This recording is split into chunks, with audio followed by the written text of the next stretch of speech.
Hey, welcome to the Black Fathers Pause podcast. I'm Dr. Alvin Thomas, clinical psychologist and associate professor at the University of Wisconsin-Madison.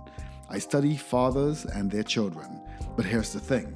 We don't hear enough real conversations about black fathers, about what they're building, what they're dealing with, what they actually believe.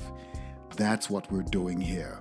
Voices from the Second City, Black Fathers Building Tomorrow, is all about real fathers, real stories, real impact in Chicago. Whether you're a father, a parent, someone who cares about family and community, stick around. This conversation is for you. Let's go.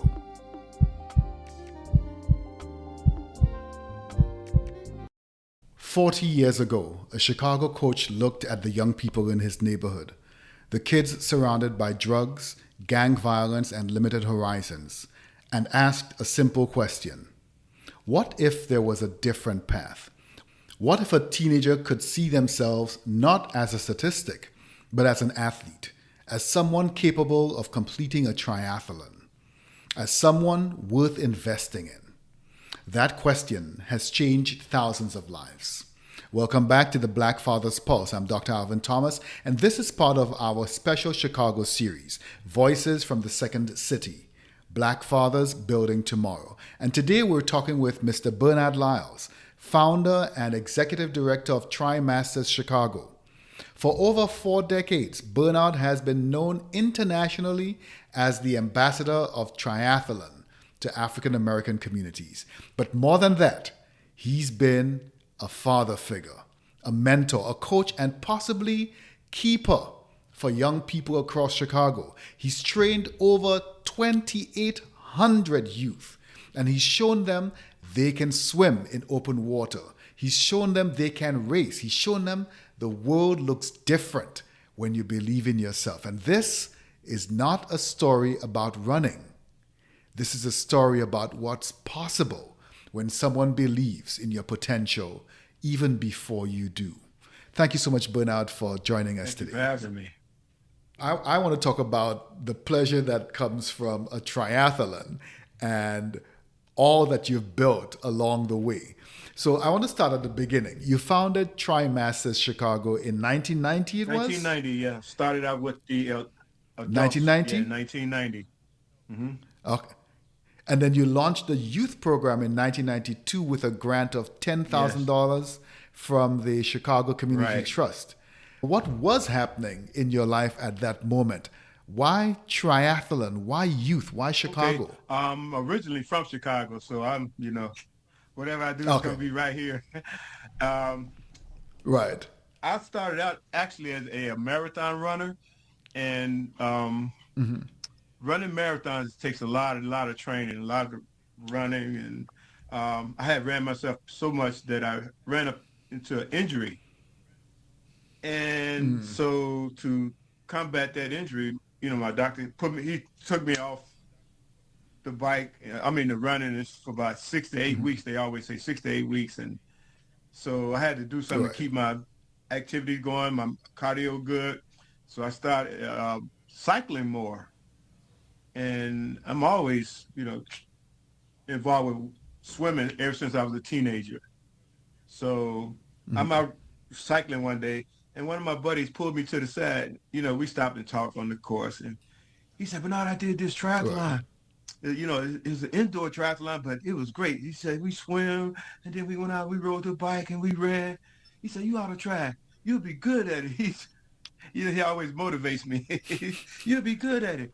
And so, Right. I thought about it, and I'm, running and stuff. And then later on that season, there was a big Chicago triathlon downtown, and I went down there to see it. It was exciting. Athletes swimming in the lake, riding. They had Lakeshore Drive Right. closed down. They was riding on Lakeshore Drive, and then they run along the path. So and then I, I didn't see any no black people, Right. not one. So and then I kept thinking about it. How did I get involved in this? How did I sign up for this? And I got that information, but before that triathlon came up, I figured I was gonna try this other one that was in Hammond, Indiana, first before I tried this big one in Mhm. Chicago. It was big, and they swimming in the lake, and there's hundreds of folks swimming. So, and again with that swim, you gotta know where your position is. So I did my first triathlon in Hobart, Indiana. It's called Leon. This is one of Leon's shirts too. I did Leon for like 20 something years. Mm. So I did Leon's, Wow. and it was so much fun. And it was one other black guy there.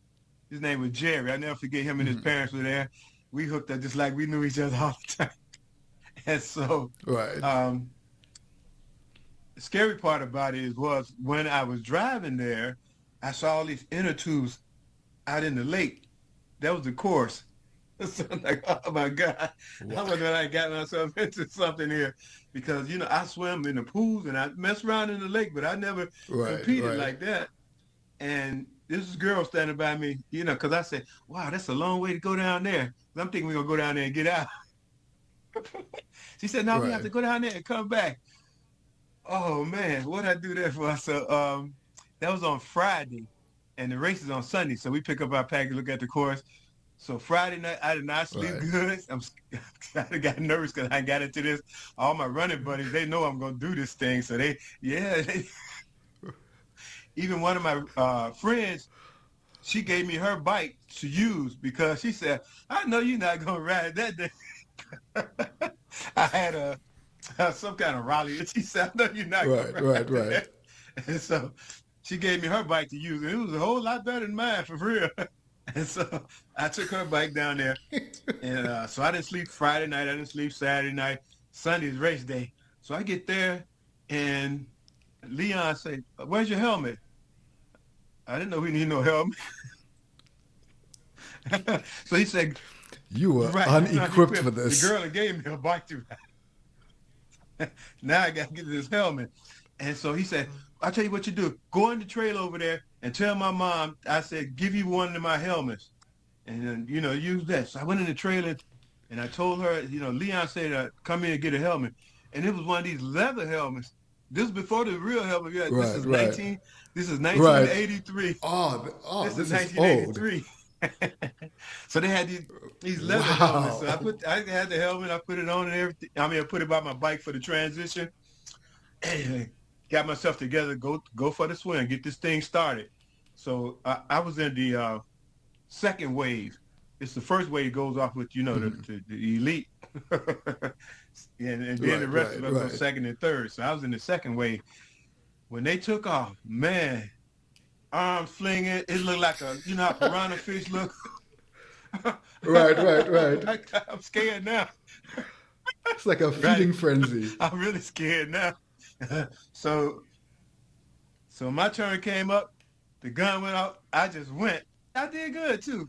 I was in the back, but I made it up. I made the turn. I was on my way back, and I got out of there in like I think it was like 19 minutes. It was a half-mile course. Wow. This was short. It wasn't a long one. So it was the half-mile course. I Right. got out there in about 29, 30 minutes, something like that. I was on solid ground again.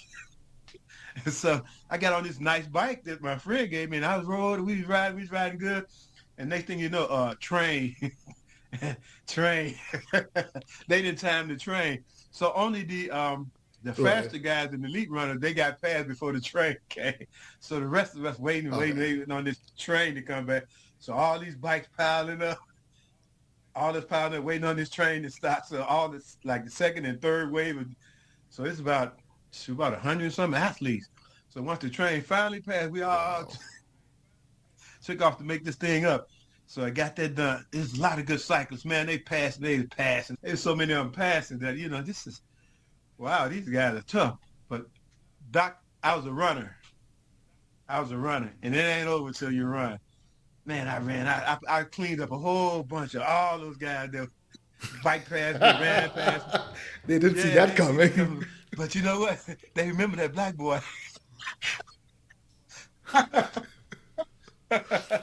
In fact, one of them, I can still see him now. He would pass, and then I would catch back up, and I pass him, and he just looked like Not gonna let him pass. Not gonna let him beat me. I beat him out, but we was back and forth, and I can tell he was upset about the whole Right. How many thing. triathlons would you say you have done Since since then, then? I've done about 200, or maybe a little bit over, Oh because my we God. I Whoa. had met the guys that do triathlons, and one of my friends, his name is Dan Right. Projaski. Me and Dan, we should go to like 7 or 8 of them every season. We would travel and we go to Wow. Indianapolis, a place up in Wisconsin, Right. and we go all over just driving to triathlons. So, and in fact, I flew to Florida to do one too. Uh, Dominique Wilkins, the basketball player, his wife Uh used to huh. do Uh huh. triathlons, Nicole Wilkins. So What? we got a chance to stay at Dominique Wilkins' house in Florida and doing one of the That triathlons. It is. was fantastic. So, What made you think that young people in Chicago would be interested in a okay, triathlon? back to that. After I had so much fun with this triathlon, I was Right. hooked. I did Chicago, and I swam in the lake with those guys and got that over with. And I was good. And I was again, it was one black guy there, and he's a swimmer. I remember him. Collins, yeah, Collins. He's the only black swimmer I ever seen in the lake. He and I were only two black guys in this triathlon in Chicago.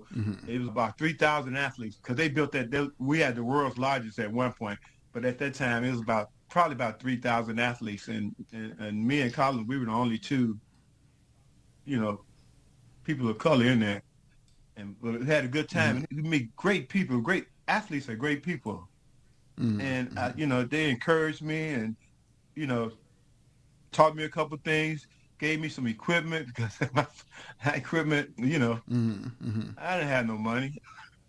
I couldn't buy this equipment that they was racing on.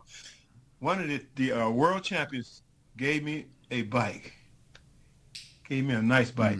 So I'm hooked in this whole triathlon thing.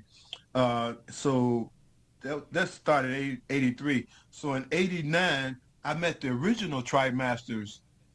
They came from New York. I see black guys and Hispanics. I never see what's going on. And they were in the first wave. This is kind of like the celebrity wave. They were in the first wave.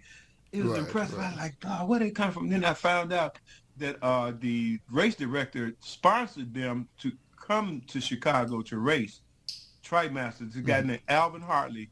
He created Trimasters just because, again, he was one of the only blacks in triathlon. So when he came to Chicago, he didn't race that time, but I was watching and I was asking things. And they said, "Oh, that's the guy right there, Alvin." So I talked to Alvin about what was going on. Man, they had Pan Am flying them. Pan Am was still flying then. They had Burger King as a sponsor, and they had a bike shop and all Right. that. It was on. And we got to talking to Alvin. Say, "Well, next year you'll be with us." Cool. So once he got back, he started sending me messages to create a Chicago chapter of Trimasters. So I said, okay, I'll do that. I'll do that. And I'll try to hustle up some friends and athletes that I knew were, trained and stuff like that. But I had a hard time, Doc, because a lot of them, they said, that's swimming. No, I'm not with that swimming. Not with that swimming. So it was hard to build up a team. But I built up a team of Right. 15. Alvin sent me a whole lot of equipment and stuff like that because again they had sponsors. He sent me a lot of equipment, and I started my Chicago chapter. So that was really good. But I'm having such a good time with this sport, and I'm meeting a lot of good people, and they brought me out. When I first started running, I ran because I was in a state of depression in 1980 when I first started running, and I was kind of I lost my job. I had a good job, but some other people took over the company. I had a good job. I lost that. I had a wife, and I had two kids then, and one on the way. Rent due, everything collapsed, and then those people they even denied my unemployment. So I'm stuck. I'm all messed up. So I got Right. out on the lakefront to run just because one guy tried to get me into running years ago, and it was it's kind of therapeutic. And I used to see people on the lakefront on my way to work out there on the lakefront running. I went out there to try it out, and it was it was relaxing. My goal was to make it down to the Right. Museum of Science and Industry, which was like 2.5 miles from my house. But Doc, I never thought about it. 2.5 back too. So I got back, and so I was, started the running thing, and then back to the triathlon. So when I built up with the team in 90, after I met Alvin in 89, I built the team in 90, and we started doing a couple of small triathlons around, like indoor tries where you swim in the pool and do the rest of them Right. on outside. And then that year when the Chicago Triathlon came around, people had already started recognizing me in the sport. People approached me, "You Bernard Lyles?" Mm. Yeah. And then the thing about the kids, I had such a hard time keeping my adults motivated and together Mm. and trying to get them to learn how to swim that I wasted a lot of time and hard. And then Right. when you need them, Doc, nobody's available. Nobody's available for nothing. Mm. And Yeah. so I'm so in love with this sport already that I'm still trying to share it and get more people involved in it. And I thought about it too, Doc. I'm from a big family. It's 15 of us. So I had 10 brothers, Oh four wow. sisters. Yeah, three of them was teenagers, and then it was a 5-year gap in there, and then I came along. So I'm the oldest of the second Right. crew. So I had You seem to always be in the right. second crew. You seem to always be in the I'm the second leader of the crew. second crew. So Right. I had to, I always dealt with kids. I always dealt with kids. When my Right. mother and father would go to the store or whatever, because they gotta get things together for all these kids. But now you gotta Mm. watch I gotta watch the kids. And I watch them, Doc. I just like my father. Get in there, get in that bed, go to sleep. I'm always like say dealing with kids. Um, I was trying to get maybe a program started for kids at the health club Mm-hmm. that I was going to, the Hyde Park Racket Club. That's where I met Michelle at the Hyde Park Racket Club. Um, they want to know about a budget and proposal and all this other stuff. I don't Mm. have none of that. Yeah. I don't know. That's the first time I really heard the thing proposal. I thought proposal was, when you get proposed to the girl, When you right? get married. So they Right. proposal and budget and all that. No, I don't have all that. So I couldn't get that done. Tried to talk to the guy at the local YMCA, the director of the YMCA. Hard to Mm-hmm. catch up, never available. When I did get with him, it was the Mm. same story. And YMCA, they have their own program and Yeah. stuff like that. So Right. at Right. that time, I'm president of the running club now. The running club that I started with, Mm-hmm. I built up, Doc. I built up. I Right. started. I running with these black athletes.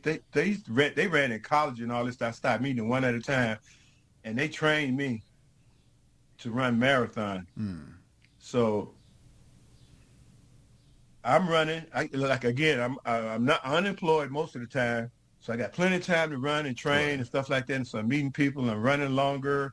And they one of the clubs called the Rainbow Road Runners. They broke up because there's so many of them, and a lot of different personalities, and so they broke up, and so most of them went this way and started another club called Stony Island Runners, and then Mm-hmm. the few that was left was the Rainbow Road Runners. Those are the people I used to run into on the lakefront most of the time, and we talk and run. And they said they elected me to be the president of the club, Mm. and I built up runners all over the place. Uh, Anybody that ran on the lakefront, I was recruiting. I had singlets made up for my team. Rainbow Road Runner, I had singlets made up. When you join the team, you get a singlet too. Yeah, I built Right. up my running club, and I was recruiting everybody. And then when we go to the race, everybody, because I had some good runners. Some, like I said, those guys, black Right. guys, they Right. ran in college and all that stuff. Like they telling me, they was good. They'd come in, they got their rainbow shirt on. And then people say, how you getting rainbow running? What's that all about? Recruit some more at the race. Then up and down the lakefront, you would see these young white guys from, most of them go to University of Chicago. So they out training and running stuff like that. And Right. I'm Right. recruiting them too. They said, oh, Bernard, the Rainbow Run. They thought it was a Rainbow Coalition or something, I guess. Ah. How do I join? I figured, show them how to join. $10 and you Right. get a singlet and you in. So I built up a big team. I had a big marathon team, so the Rainbow Road Runners. So back to that, I'm running one day, and the president of Chicago State University, she had joined the Rainbow Road Runners. That was one of the things that she was a marathon runner when she came in. She came in from New York, Dr. Dolores Cross. She came here from New York, and one of the things before she decided to come to be the president, she wanted to be involved in a running club.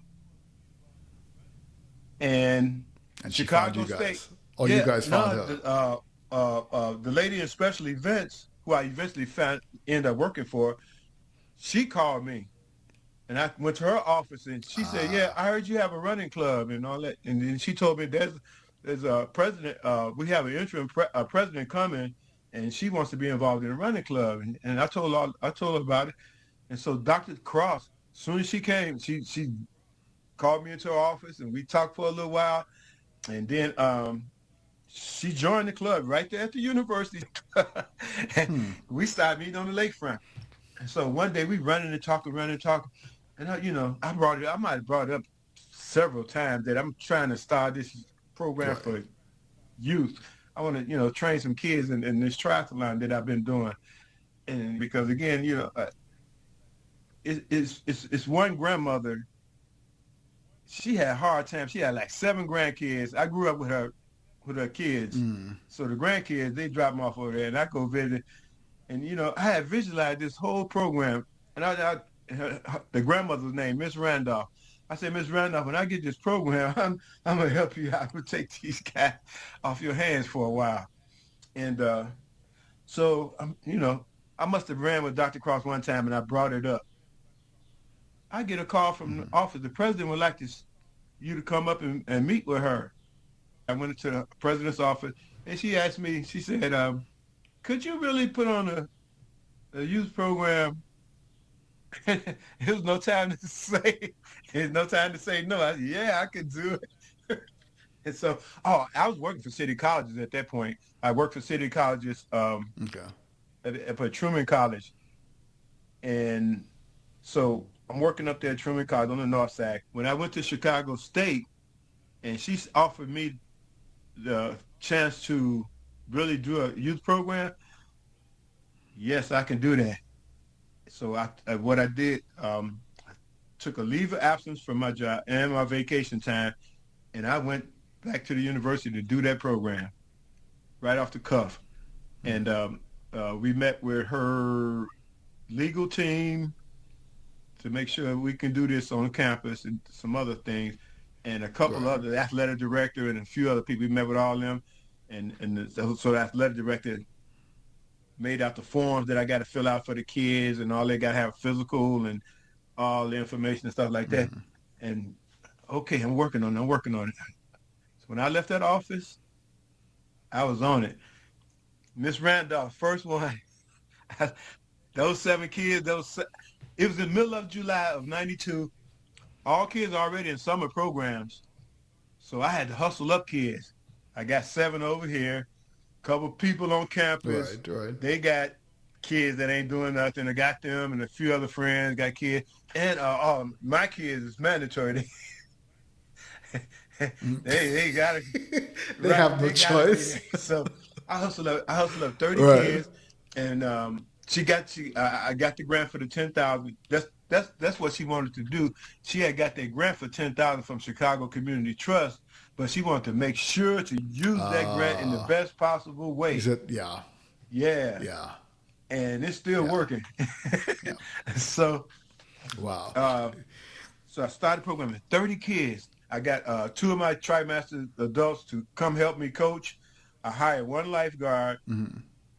I went to the swim bike shop that I deal with all the time, about 10 bicycles, and we were on because the university got the track, they got the swimming pools, all that. And so, middle of July, we got it started, and we had some obstacles on the university. Check this out. One of the guy that's running the athletic building. What is this all about? Who's all these kids? Don't be bringing no bikes in here. What? This is run through the president's office. That was the end of that Yeah, exactly. conversation. Showing me available space I can use, all kind of stuff. Right, right, right. So, beyond the, so of course you're meeting Yeah, with these kids and you're doing the swimming, you're doing the running, you're doing yeah. the biking. So they're preparing for these, they're doing these triathlon skills Hmm. training. Often what I hear from coaches and people who are doing this work is that there's a lot of mentoring that's also happening. So you're dealing with like Oh real yeah. lives. What does that look like for you? I know you had Miss, what's the name again? Miss Her seven Randolph. grandkids. Yeah, Miss Randolph. So you had Miss Randolph's yeah. kids with you, but you weren't just teaching them to swim. You were doing other things with them. Like what did that mentorship look like for some of these kids? What are some of those stories? It's almost like, again, raising my younger brothers and sisters, and that's the way I look at them now. Right. Those are my little brothers and sisters, all of them. I love all of them, and I Mm. protect all of them. Same thing with them. So 2,800 little Right. brothers and They're my sisters. kids. Yeah, Wow. because a lot Right. of them too, Doc, they come from single parent families, and their mom be trying to do the best they can with the kids. And some of that, a lot of them, that's how they found out about my program. And then they came up, and they talked to me about it, and they want to get their kid involved. And, sometimes the kid would get there and, he all going off in left base and we got to straighten him out. And then, after that, we got to talk to your parents because you almost up out of here. You don't want to do this or you want to try to do things your way. Bring your mother tomorrow or you just stay right at home. He can't stay at home. Mama bringing him up there. And the mother won't let him stay at home Mama either. bring him right up there. And all us, we get together and we hash this thing out. And some of the mothers told me, Right. Mr. Lyles, do what you need to do. Right. Yep. Do what you need to Yeah, do to get them to do what they exactly. need to Because do. I was telling them, because we don't have, we don't have no babysitters or counselors for Right. special stuff like that. We do triathlon here. That's all. We don't do nothing else but that. Get with the Right. program. So we go to the track together. Everybody gonna run. We go to the swimming pools together. Everybody gonna learn how to swim. All that don't know gonna learn. I got a couple more people came on to help me out. They found out about the program, and a couple fathers. I mean, a couple good fathers came to help me out too. So I would have them, helping me with equipment or moving things around or just being a kind of a second coach. I need the kids to get over there, and I Right, need right, them, so or go get the lunches and stuff for them. Got to feed the troops. right. So So there were dads who were yeah, I had a involved in couple this. dads. One of them, That's cool. um, Mike, he had three kids in the program. Um, Michael Maloney, he had three kids. He had Sean, Cameron, and Ariana. First, it was only Sean and Cameron because Ariana was too young. Ariana was only 5. And then, Right. their mother came up to me. Her name Bibi. Bibi said, "But now can Ariana come?" I like Bibi. She too young. And then Right. she said, "Well, she don't have nothing to do." And Sean and them over here. I said, "Okay, I let her stay for. We'll try her for 1 week. If she don't cry or nothing like that, because I got.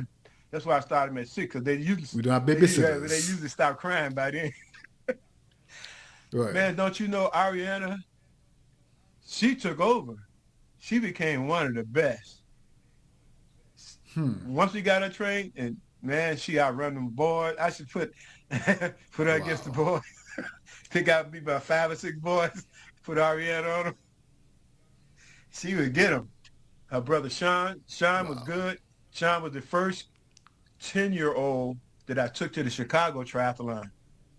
He did the short course, but he's in the Lake Michigan, and we had father had to sign a waiver for him to do this, and we got all in the magazine, everything. The first 10-year-old, I still got the article. First 10-year-old to ever do the Chicago triathlon. And his father was scared. He said, you Sean, he can't swim that long. Yeah, he got this. He got this. Man, Wow. Sean made it up out that water. He's a hero. So the next year for because we would always do this kids triathlon, which was the day before. Uh huh. So most of our kids had already done the kids try on Saturday. So they came down to see Sean do it on Sunday with the adults. Oh man, he had his own Right. cheer squad. It was wonderful. We had a great time. All we needed was a 10 or something. Try to Right. match this 10. And we used to hit the show. So that's when the people came with the cameras. Right. We got so much media, it's crazy. We got lots of media stuff. But they got Sean and I, we're in the USA Triathlon magazine. Yeah. Among all of these kids that you've worked with, do any of them come back now as they're adults, as their fathers, mothers? Do they come back with their And own bring their kids kids now? too. Yeah. Yeah. Oh wow. So you see that I you see got that second grandchild masters. generation. Yeah. I got grandkids try masters. Wow. Yeah. For real. And then a lot of the kids that we train, a lot of my, I train them, they're my coaches. These are my coaches. Because again, it's kind of like we big brother, big sister to kids through the program. They already respect Sean. So Sean, I need you to take this group, and they do the exercise or whatever. He coaching how to do the exercise.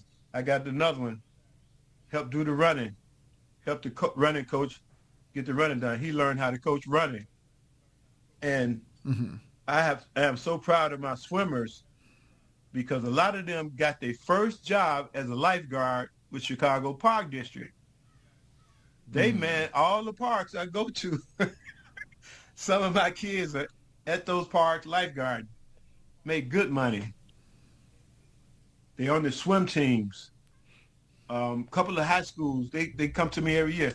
Bernard, I know you got some kids for me. Was that Julian High School? Uh, Another vocational school on the other side. I can't think of the name right now, but yeah, they used to come to me all the time. But no, I know you got some kids for me, so send some kids. Make sure to go to high school over there with the coach over there, and they take care of you. And it comes right back around. So then, So like a lot of the kids again, they've I grown up and they got kids. come yeah. So we hear a lot about um, black fathers being absent, black fathers not being involved.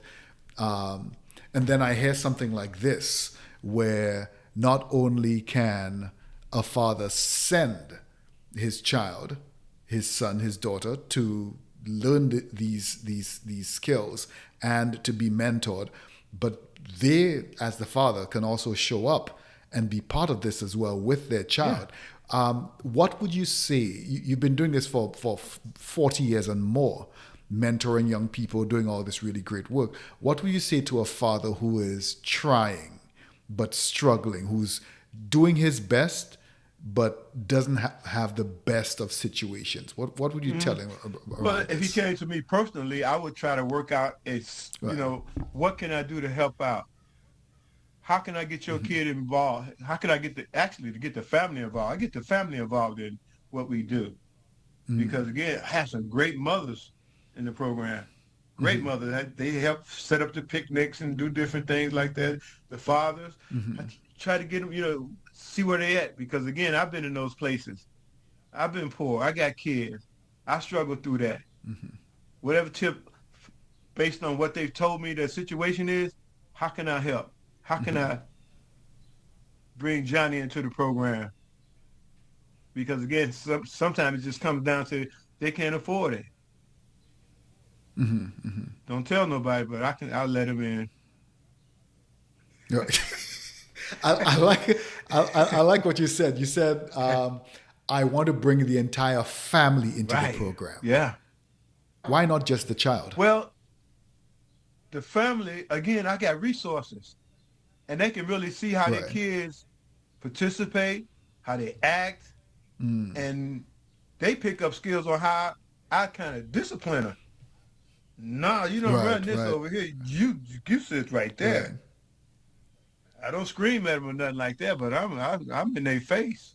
Right. You're gonna you're gonna get those push-ups or whatever. Right. When we say So let's go here, you're gonna get in line, and we don't have no problem out of you, right? And the parents, some of the parents they train, they work out too. Why they there? So you can get some too. right. Right.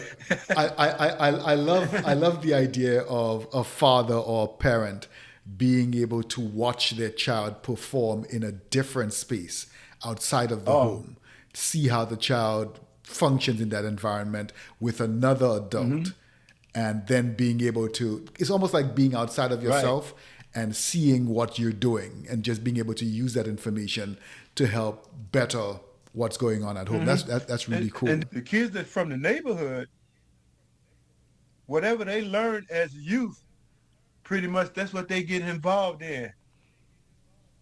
And it's a lot of ways to get in trouble. So I figure if you get them with us, what they learn how to swim, they learn how to bike, they learn leadership skills. They got their peers here. Some of the kids that they even grew up with are in this program. And that peer pressure is a good tool because they always want to beat the other one. All we got to do is time them and put them in the right spot, right situation. And they're competitive against each other. So there's so much competing for these young people's minds and attention and Right, time. There's gangs, there's violence, there's run the streets, right, there's economic instability. I want to right. go take a job so I can help out at home. There's police harassment. There's all kinds Oh, of stuff. There's playing macho. How do you make trimasters? How do you make triathlons something that is interesting, something that is inviting for these young people? How have you been able to get these 2,800 okay. people to join so Okay. far? Good question. um,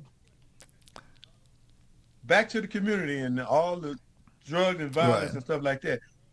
Again, parents, they want something good for their kids. All these parents, they have problems and they don't want, they saw maybe their older kids get in trouble or get shot or use drugs and all that stuff. And they trying to do something for the little dude there. And I get them with us.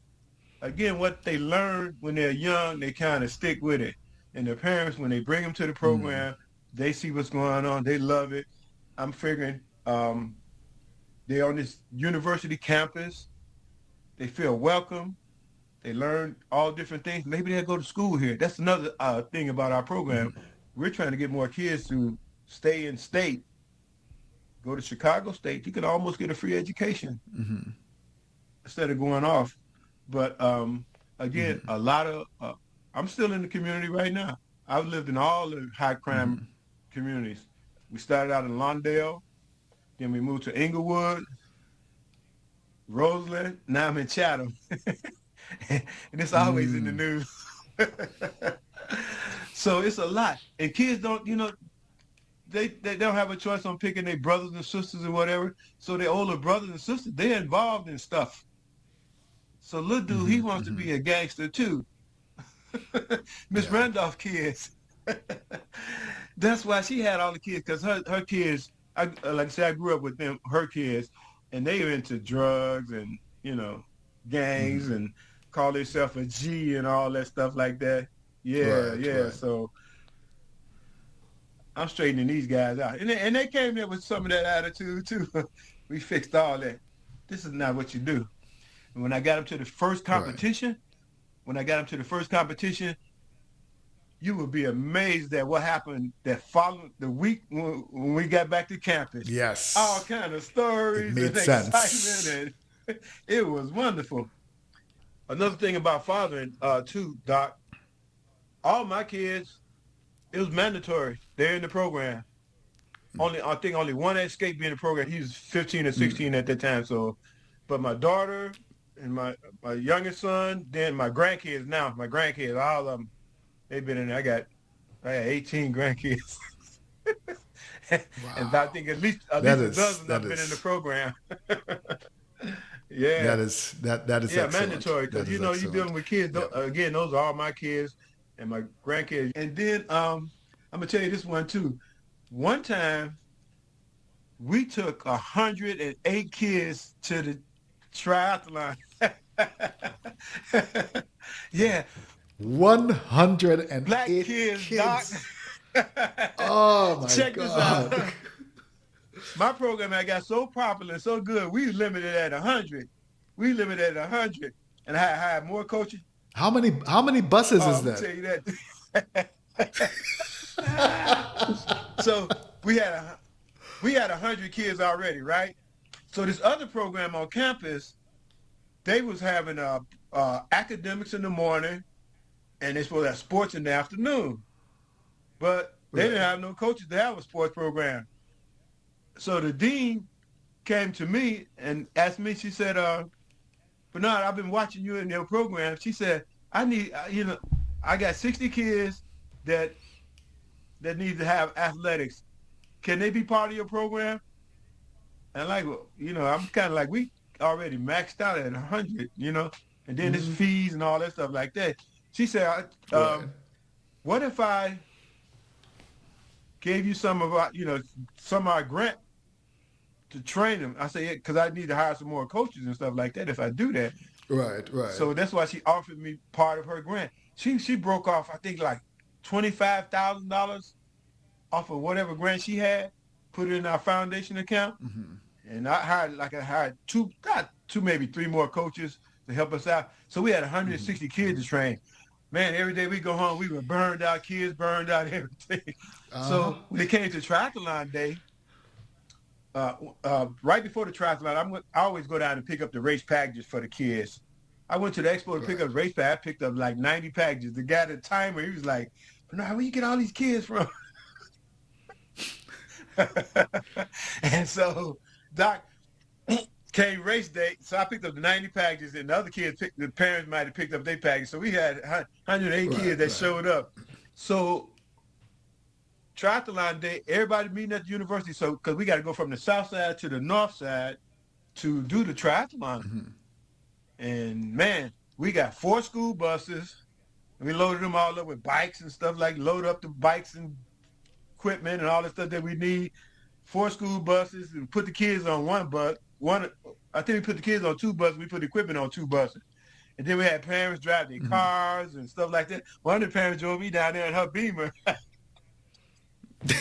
I was That VIP, man. She drove me all the way to the north side. Bernard, Bernard, that's crazy. Like, who takes 108 kids anywhere? That's like almost a whole elementary school. Doc, when we got there, we was late too. We Of were course you late, were. and the race director, he was pissed off. You're almost the entire Yeah, race. they had already started. So by the time we got there with all those buses and cars and folks and black kids up and down, he had to Man, start it all over again. But again, that we is the hit of the that is show, man. We crazy. the hit of the show. All those black kids up there. I could I could believe it. I could believe it. You brought the Yeah, we energy. brought the energy. We had kids everywhere. couple of kids went off course, and the next kid following them. They was headed to the south side. The police had to go down there and get them. What? We had so much excitement. That is ridiculous. We had so much excitement going on, and the Chicago Sun-Times, they was there, so they wrote it up. Like I say, man, we're in the media all the time. So I could sit here and talk with you and hear all kinds of stories. I'm sure you can give me stories for hours, but we have to end it. And I guess the way I want to end this, because again, we're thinking about the fathers and yourself as a father and as a father figure, the role that you've played and that you're continuing to play in building the next generation of Chicago, building the next generation of resilience. You've done all of this work already. 2,800 families, 2,800 lives changed. Why are you still doing this? And what is there still left for Bernard Lyles to be doing? Well, Doc, I tell you,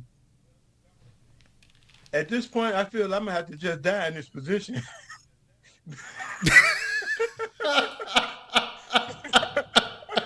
Because everybody depends on me. And a lot of the people, I run into them all over the place. Bernard, my kid was in your program. Or I run into one of the kids. He said, hey, Coach Bernard. I'm looking at him like, I forgot who he was. Wow. And then one kid, I remember him. He came to me.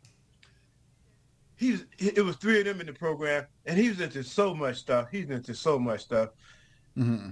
Back when Bill Cosby had his show, kids say the darndest things. Right. He got on Bill Cosby show. You're kidding. Phil got on the Bill Cosby show. The kids say the darndest things, and don't you know he said the darndest. He said the darndest thing, of course. And so I saw him probably about 15 years later after he got out of the program. I still be in touch with his sister and one of his brothers on Facebook and stuff. But Phil ran into me one day, and he pulled over, and I saw somebody get out the car. He said, Coach Bernard. He came and hugged me. Damn, Phil, I got him. He told me I changed his life and stuff. He said, you changed my life. Wait a minute, I'm thinking too, you was just a young boy. I changed your life. You didn't have much of a life. But what he probably meant was that I kind of turned him around from reading his mother. They got to put them in the program somewhere, because this one here, he's out there. He's doing something he ain't supposed to do all the time. Yeah, so kids come to me. I run into them all the time. Say, Coach Bernard, I remember this, I remember that. And then I had one. All of them not successful. One of them, I saw him in the store. He said, hey, Coach Bernard. Hey, wow, I thought that was you. He said, I've been on vacation for a while. I'm like, vacation? He said, yeah, I was locked up, man. Wow. He said, but when I was in there, I was strong. For what trimesters?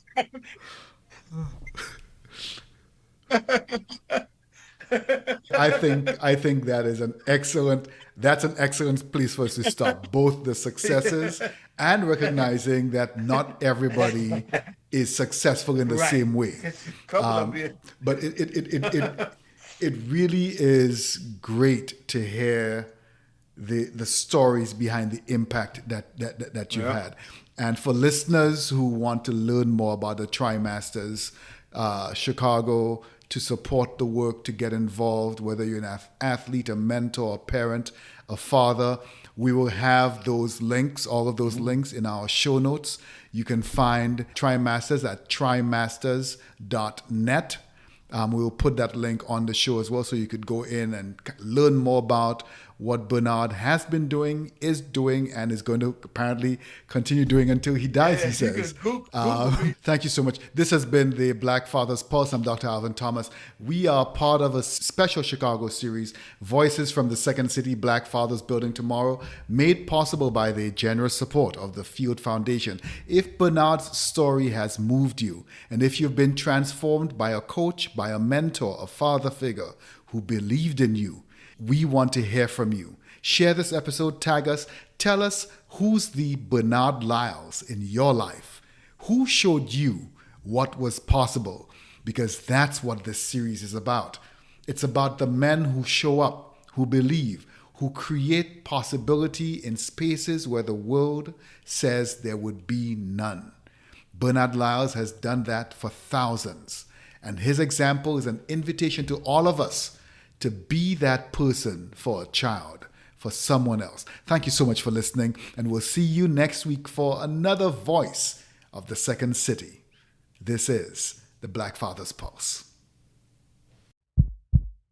Man, I love these conversations. Thank you so much for being here. If this episode hits you, if you want more, follow us. Share this with someone who needs to hear it. Let's build this community together. The Chicago series of the Black Fathers Pulse is made possible by the generous support of the Field Foundation. Music by Micaiah De Silva. Opinions shared on this podcast are those of the host or the guest and are in no way affiliated with the universities of Wisconsin. New episodes drop every week. You don't want to miss the next voice. Until then, take care of yourself and the people you love. This is the Black Fathers Pulse.